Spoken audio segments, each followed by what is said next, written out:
Halo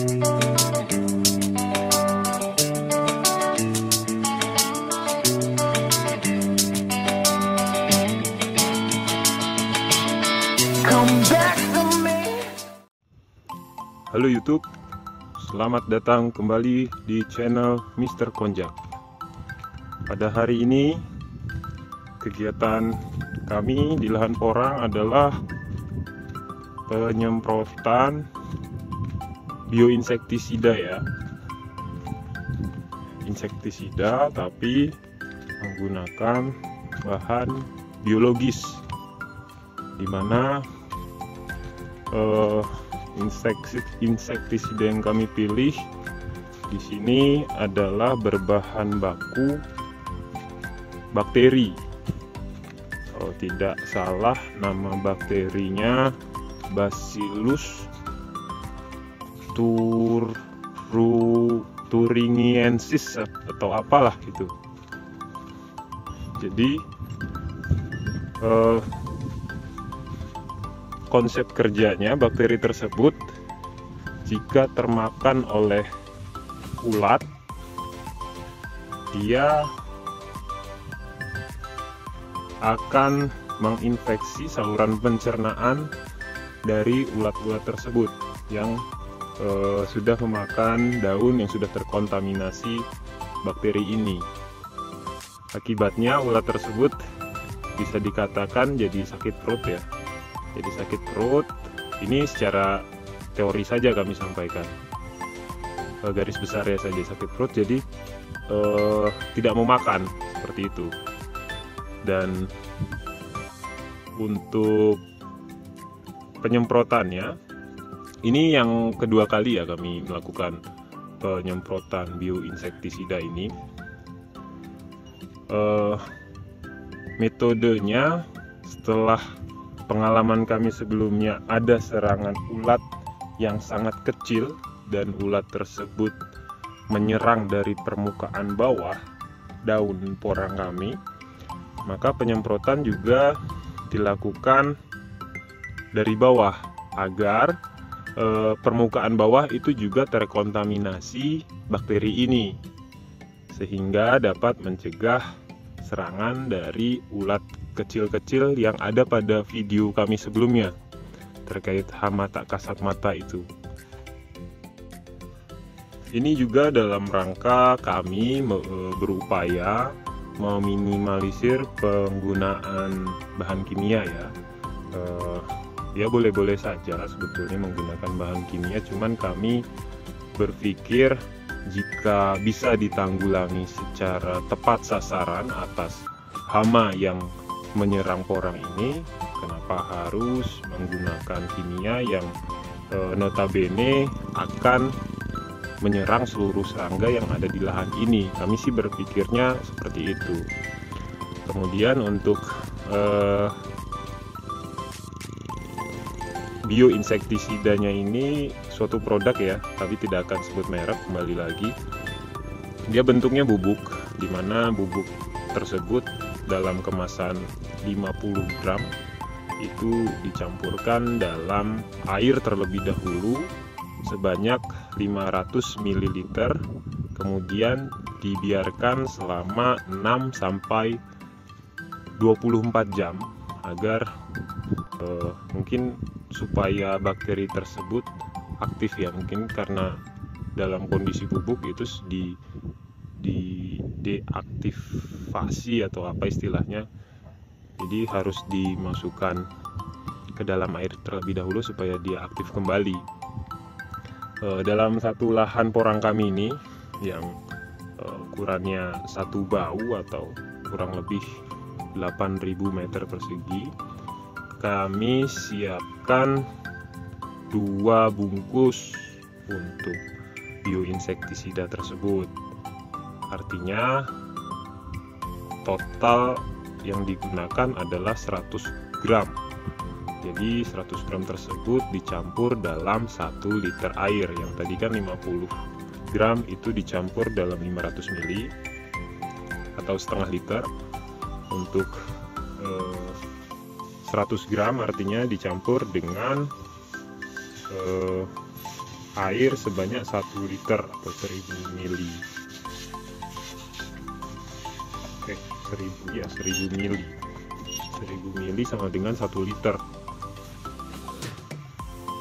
Dan untuk takarannya dari kemasan yang kami baca itu memang untuk dalam campuran 50 gram bubuk bioinsektisida ini bisa untuk campuran 50 liter air atau sekitar 4 tangki.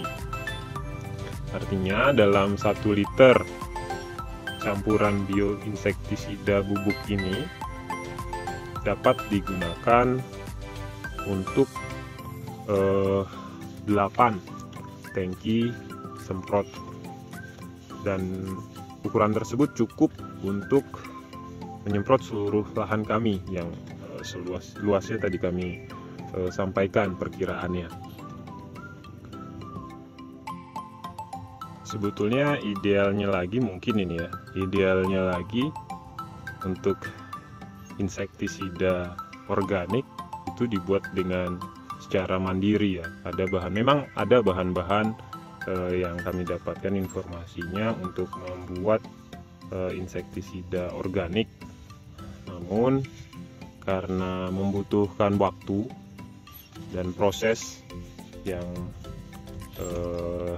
cukup menyita waktu ya bagi kami rasa, dan untungnya ada produk yang ya kami rasa cukup ramah lingkungan lah ya, jadi kami pilih produk ini seperti itu.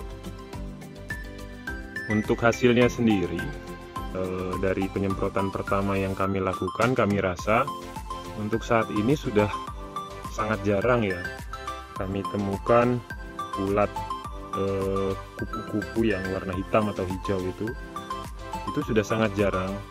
Adapun jika kami temukan hanya yang berukuran besar-besar saja. Jadi kami mengambil mungkin hipotesa ya, atau apalah anggapan, sepertinya jika bioinsektisida ini menginfeksi ulat yang ukurannya besar, itu sepertinya kurang efektif. Jadi memang baiknya digunakan untuk pencegahan saat belum ada ulatnya.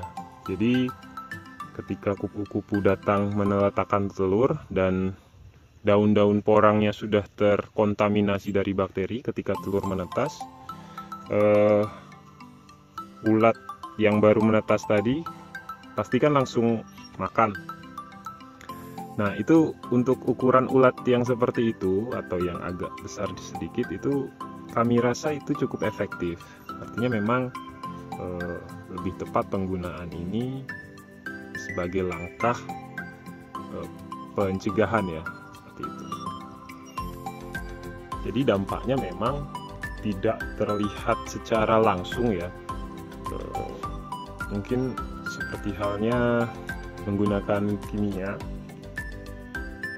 Jujur saja kami juga untuk lahan porang ini belum pernah menggunakan kimia, jadi belum bisa melihat secara langsung. Hanya dari referensi-referensi yang kami dapat, kalau pakai kimia itu dalam beberapa waktu pada hari itu terlihat untuk ulat-ulatnya itu ada reaksinya. Kalau untuk ini, dimana ulat-ulatnya itu harus makan dulu, jadi makan daun yang sudah terkontaminasi terlebih dahulu, artinya memang kita harus mengorbankan sedikit daun untuk dimakan ulatnya. Baru setelah itu dia terinfeksi, kemudian sakit perut, nggak mau makan, dan mati perlahan, seperti itu. Pengalaman yang sudah kami alami saat penanaman dari biji kata ini, ketika dia sudah bertunas, ketika sudah ditanam ini ya, ditanam, bertunas dan mulai mekar, saat itulah mulai diserang ulat dari kupu-kupu ini. Karena kami juga sempat menemukan saat masih tunas pun sudah ada butiran warna hijau sangat kecil. Kami menganggap mungkin itu adalah ulat dari kupu-kupu itu. Artinya mungkin untuk kedepannya jika penanaman dari katak, karena kan ukurannya sangat kecil ya, ketika dimakan ulat langsung habis itu ya, otomatis pertumbuhan pohon pertama gagal, muncul tunas baru dengan ukuran yang lebih kecil. Jadi untuk pelajaran bagi kami juga, kalau mau menanam dari biji katak yang relatif ukurannya lebih kecil, saat tunas mulai mekar daunnya, itu harus sudah dilakukan pencegahan atau penyemprotan dengan bioinsektisida ini. Kami juga sempat meneliti kecil-kecilan, kami coba ambil sampel waktu itu satu ulat yang ukurannya sangat besar ya, ukurannya sangat besar. Kemudian kami masukkan dalam toples, kami berikan potongan daun ini, daun porang ini, kami korbankan sedikit potongan daun porang, kemudian kami kontaminasikan dengan bioinsektisida ini. Kemudian kami masukkan keduanya itu, daun dan yang sudah terkontaminasi dan ulatnya, dalam toples. Kemudian kami tutup menggunakan plastik, tentu saja dengan memperhatikan sirkulasi udara. Ulatnya makan biasa saja. Waktu saat makan ya makan sampai habis. Kemudian kami letakkan lagi daun baru yang tidak terkontaminasi. Tapi setelah itu kami perhatikan dia tidak mau makan lagi. Malahan dia jadi tidak banyak bergerak, hanya diam seperti itu. Kemudian tidak lama langsung jadi kepompong.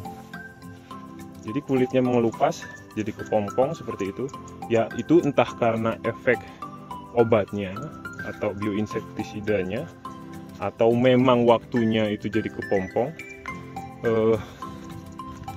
Kami juga masih belum bisa menyimpulkan itu. Sebetulnya mungkin lebih pasnya kami ambil sampel waktu itu adalah untuk ulat yang ukurannya relatif kecil ya. Mungkin seperti itu. Ini yang kami coba tanam kemarin dari cabutan di dekat rak-rakan. Sepertinya dia tidak bisa menyesuaikan dengan kondisi barunya ya, karena ukurannya sangat panjang. Jadi antara tertiup angin dan kepanasan, tidak kuat menopang hempasan angin, kemudian patah, lalu mati seperti ini, kering. Jadi memang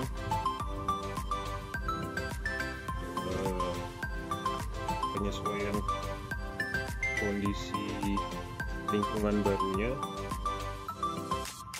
karena mungkin terlalu panjang ya ukuran, atau terlalu tinggi ukuran pohonnya.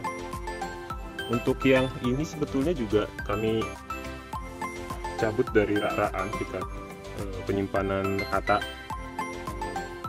ada di rumah kami, tapi ketika kami cabut itu masih dalam kondisi tunas yang akan mekar, dan sepertinya dia lebih siap atau lebih bisa untuk beradaptasi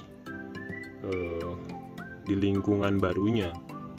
Beda halnya dengan yang sudah mekar daun dan tumbuh tinggi seperti dua pohon ini. Untuk yang tunas yang baru akan mekar daunnya, ini cukup bagus ya pertumbuhannya, kami rasa. Mungkin itu saja video kami kali ini tentang penyemprotan insektisida ya. Isi dari video ini apa yang kami sampaikan sepenuhnya opini pribadi kami, tidak ada maksud untuk menyinggung siapapun dan pihak manapun, dan tidak sepenuhnya benar pula apa yang kami sampaikan dalam video ini. Pasti ada kekeliruan yang mungkin tidak sesuai dengan kondisi yang berbeda. Semoga video ini bermanfaat. Sekian dari kami, salam Mr. Konjak.